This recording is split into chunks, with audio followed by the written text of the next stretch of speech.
Okay, now we'll start with an Ohm's law. Okay, Ohm's law lo basic ga gurtupettukovalsina statement, and the most important factor is temperature. Okay, temperature should be constant for a Ohm's law. Okay, adi voltage and current relation chuste they are directly proportional to each other. If in case manam current ki formula raddama anukunte proportionality తీసేస్తే ఇలా మనకు formula వస్తుంది. I is equals to V by R. It is a very fundamental formula for a Ohm's law. Okay, ఇక్కడ మనకు 3 factors involve అవుతాయి. V, I, R. Okay, and ఈ 3 different factors కి formulas రాయడానికి ఈ ట్రయాంగిల్ ని యూజ్ చేసుకుంటే ఖచ్చితంగా it fulfil our 3 formulas. Okay, so ఎప్పుడైనా మీకు కన్ఫ్యూజన్ ఉంది అని అనుకున్నప్పుడు ఈ ఫార్ములా ఈ ట్రయాంగిల్ ని యూజ్ చేసుకోండి.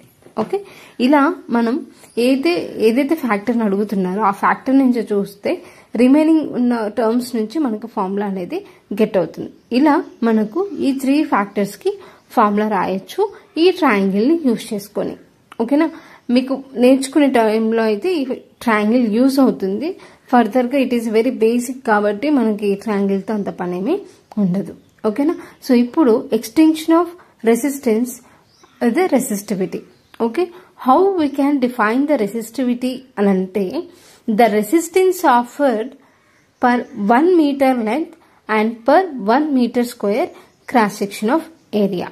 Okay, so this is how we define the resistivity.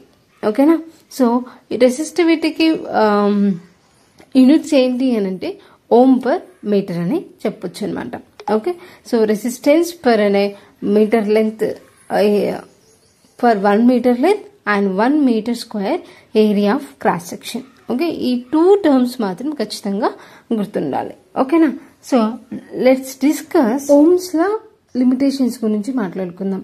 మనం డెఫినేషన్ రాసేటప్పుడే where most concentrated factor is temperature అని మాట్లాడుకున్నాం. ఓకేనా, so as I said it is a most important factor for Ohm's law. ఓకేనా, so limitations ఏంటి అని అంటే ఏ conductors లేకపోతే ఏ elements those are depends on the temperature, those are capable of changing the temperature, ఆ ఎలిమెంట్స్ కి Ohm's law అనేది applicable అవ్వదు. ఓకేనా, so it is very important topic. ఎప్పుడైనా మనం ఓమ్స్ లాని డిస్కస్ చేసేటప్పుడు టెంపరేచర్ షుడ్ బి కాన్స్టాంట్, అప్పుడే మనకు ఈ ఓమ్స్ లా అప్లికేబుల్ అవుతుంది. And another most important thing is it is not applicable for the non linear elements. ఓకేనా, సో నెక్స్ట్ టాపిక్ వచ్చేసి and it is not applicable for those elements which are depends on the current direction. Okay, ఈ 3 factors అనేవి very important for the Ohm's law. Okay, for these conditions Ohm's law is not applicable. And next topic వచ్చేసి conductance.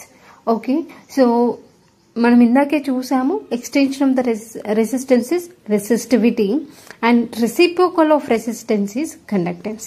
Okay, we can say which having the capable to allow the current అని అంటే it is a conductance. మనం reciprocal అని చెప్పుకున్నాం కదా, so conductance ని మనం G తో రిప్రజెంట్ చేస్తాం. G is equals to I 1 by R. Okay, units వచ్చేసి మో అనొచ్చు. సో ఇలా కాకుండా మైన్స్ లో కూడా చెప్పొచ్చు. అండ్ మనకు ఫండమెంటల్స్ లో కొంచెం ఎక్స్టెండ్ గా వెళ్తే నెక్స్ట్ టాపిక్ వచ్చేసి how the resistance has been formulas happens in series and parallel అని చెప్పొచ్చు. సో ఆ డిస్కషన్ ఆ క్లాసెస్ మనం ఆల్రెడీ ముందే చెప్పుకున్నాము, అందులో చూడండి. అండ్ నెక్స్ట్ టాపిక్ వచ్చేసి current division rule and voltage division rule.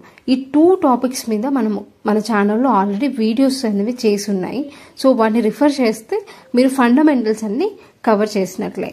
ఓకేనా, సో ఇంకా ఇప్పుడు థియరీ వైజ్ గా అంత స్టేబుల్ గా ఉంది. సో మీరు ప్రాక్టీస్ చేయాలి, అంత ఫినిష్ చేయాలంటే వీటి రిలేటెడ్ ప్రాబ్లమ్స్ ని చేయండి. సో అప్పుడు మీరు అన్నిటిని కూడా కవర్ చేసినట్టు అవుతుంది. And one more formula is at temperature. మనం ఇందాక ఓమ్స్ లాలో చెప్పినప్పుడు టెంపరేచర్ షుడ్ బి కాన్స్టెంట్ అని చెప్పుకున్నాము. ఓకే, సో కానీ if in case there is a variation in the temperature, still we have to find out the resistance అన్నారనుకోండి, అప్పుడు formula ఏమవుతుంది అని అంటే, ఓకే, సో ఇది formula R2 is equals to R1 plus temperature coefficient and T2 minus T1. Okay, it is most important topic. ఇవి బేసిక్స్లో మనకు ఉండే టాపిక్స్ అనమాట. So please practise on the problems, then only we can say fundamentals are completed. Okay, so we'll see in the next video.